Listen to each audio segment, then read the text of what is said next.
twin tons for Cook and Browne on dominant day one.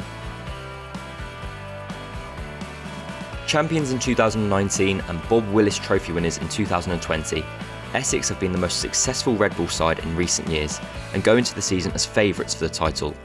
Meanwhile, Kent went into this match without England internationals Sam Billings and Zach Crawley, with 23-year-old Ollie Robinson leading the side in Red Bull cricket for the first time. And he was off to a good start, as he won the toss and elected to bowl at the Cloud County Ground in Essex. Unfortunately for his Kent side though, the joy ended there, as Nick Browne and Alastair Cook saw through the first hour without any real scares. Whilst Browne was the aggressor, Cook struggled for rhythm early in his innings, scoring just 7 runs off his first 42 deliveries. But 2 looseners from Matt Quinn allowed Cook to find his feet with consecutive boundaries. It was the perfect morning session for the hosts, as both Browne and Cook traded boundaries to take Essex into the lunch break at 86 for no loss.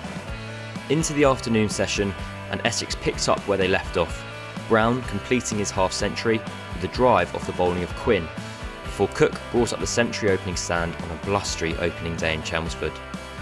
And it wasn't long before Cook was passing 50 himself, a patient affair that took him 140 deliveries as the former England captain started yet another season strongly. The next milestone ticked off was the 150 partnership, brought up in the 60th over of a dominant day so far for the hosts, as they went to tea 166 for no loss.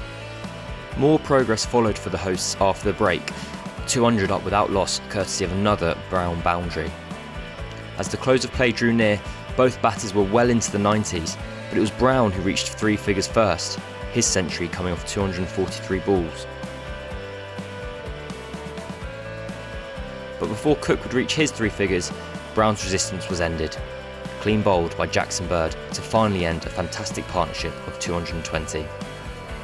Cook reached his own landmark not long after, as he brought up what felt like an inevitable 70th first-class ton. Tucked off his hip, as so many have been, he and Browne had put Essex into the driving seat. He wouldn't add any more runs though, nicked off by Bird with a bit of movement, but the opener's work was done.